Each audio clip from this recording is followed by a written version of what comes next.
It's been nearly 2 decades since the Rose Revolution, and it seems that Georgia is once again reaching a political boiling point. This begs the question of whether or not the Rose Revolution was successful in creating a better life for the Georgian people.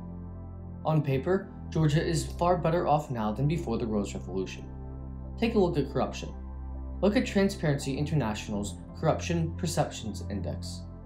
This index is created by using 13 public surveys along with expert opinions to create a country's ranking. Georgia went from being in the top 10 most corrupt countries in the world at the beginning of Transparency International's dataset for Georgia back in 1999 to a country that is now on par with most other developed countries such as South Korea, and even surpassing many EU members such as Spain, Italy, and Latvia. This was mostly due to the complete firing of the Georgian police force and consequential restructuring of the Ministry of the Interior, which oversees the police, the simplification of the Georgian tax code, and the creation of justice houses, which increased the government's accessibility to the Georgian people. Georgia's Doing Business ranking is now among the top in the world. This ranking is produced by the World Bank to measure the economic freedom of countries. Here, Georgia has shown the most improvement. For example, between 2006 and 2007, Georgia's rank increased by 75 places. Today, it ranks 6th, surpassing even Norway, the United States, and Germany. Using these two indicators, it is clear that bureaucratic corruption in Georgia has markedly decreased over the past 2 decades. Georgia's economy, too, seems to be performing well. In the 15 years since 2003, Georgia's economy has grown at an average rate of 6.02%, compared to the period of 1991 through 2002, where its economy shrank by an average of 5.2%. This is doubly impressive, considering that half of Georgia's time after the Rose Revolution has been in the wake of the Great Recession of 2008. This shows that the Georgian economy is fairly resilient and is able to withstand substantial external shocks. And the fact that Georgia continues to grow and attract foreign investments and investors is a testament to the reforms made in the wake of the Rose Revolution. All of these indicators paint a rosy picture of the progress made in Georgia. However, the Georgian people's perception of the situation is much different. According to the National Democratic Institute, which has been conducting national surveys in Georgia for a decade, this shows a different picture. Jobs, poverty, and wages have remained the top issues for the Georgian people since 2009. What's more, 23% of Georgians state that their monthly household income is 301 to 500 lari, which is still extremely low. The most concerning issue, however, is unemployment. According to the Georgian government, the official unemployment rate is 12.7% as of 2018. This is still a large decrease from what it once was just a few years ago. However, according to NDI, 61% of respondents consider themselves unemployed, of which 34% are actively looking for a job. This number is almost 3 times higher than the official rate. Additionally, of the 38% of respondents that claim that they are employed, 13% work for the Georgian government. This means that much of the economic growth that has occurred in Georgia is inflated and not truly reflective of the private sector. Even more discouraging is the economic situation in Georgia's regions, which is Georgia outside of Tbilisi and Batumi. As mentioned in our video explained, Georgia's tourist economy, around 70% of Georgia's private sector jobs are in Tbilisi, as is around 75% of Georgia's economic activity. Outside of Tbilisi, economic opportunities are slim. Georgia's political development is perhaps the Rose Revolution's weakest point. While Saak'ashvili was busy making Georgia's economy open and free to the world, he had done so at the expense of a parliamentary system. Instead, at the end of Saak'ashvili's second term, the Georgian presidency had more power than before 2003 and closely resembled the French system.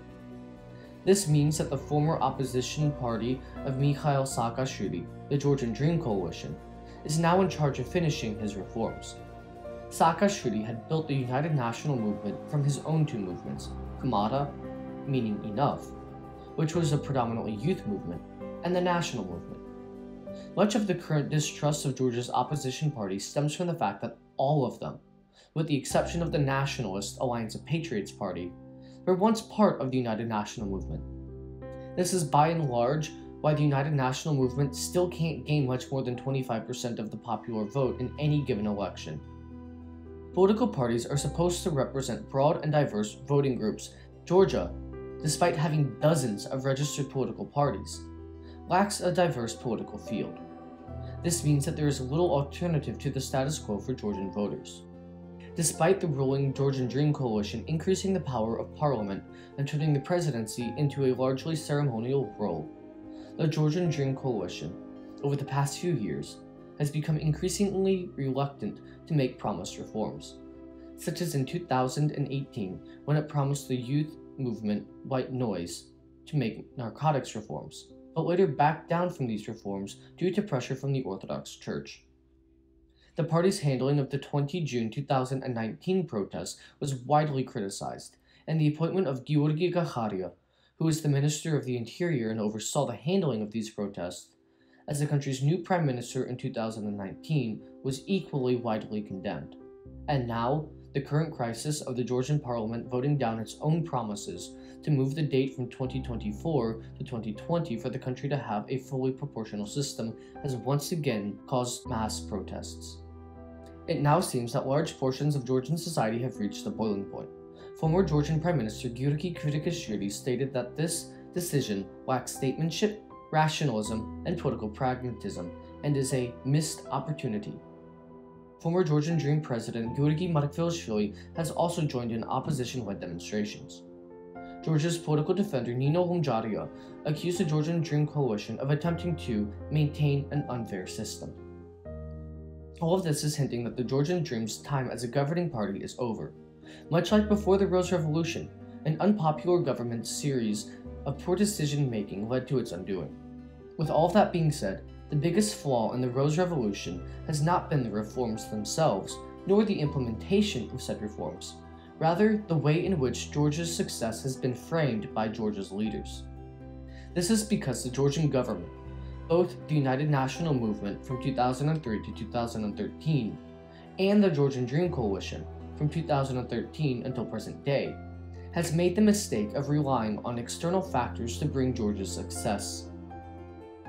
This largely means that Georgia's economic success has relied on foreign companies to invest in Georgia. Even worse, however, is that the Georgian government has wrapped Georgia's entire political and economic success, along with the political future of Georgia, in Georgia's membership with the EU and NATO. In making these assumptions, the Georgian government has, since the Rose Revolution, relinquished control of Georgia's success to foreign entities while promising prosperity to the Georgian people, who still hold the government responsible for the state of Georgia's economy. See the dilemma? When it comes to determining the success of the Rose Revolution, it largely rests on your definition of success. In the years following the Rose Revolution, Georgia has made strides in reducing corruption, particularly among the police and day-to-day bureaucracy, increasing economic freedom, and attempting to transition the country towards a parliamentary system of governance. Strong and solid foundations for a prosperous Georgia have been built in the years since the Rose Revolution. However, much of this success still exists only in statistical rankings and hasn't manifested itself to the Georgian people. For more information about Georgia, visit our website www.visiting-georgia.com. Thanks for watching.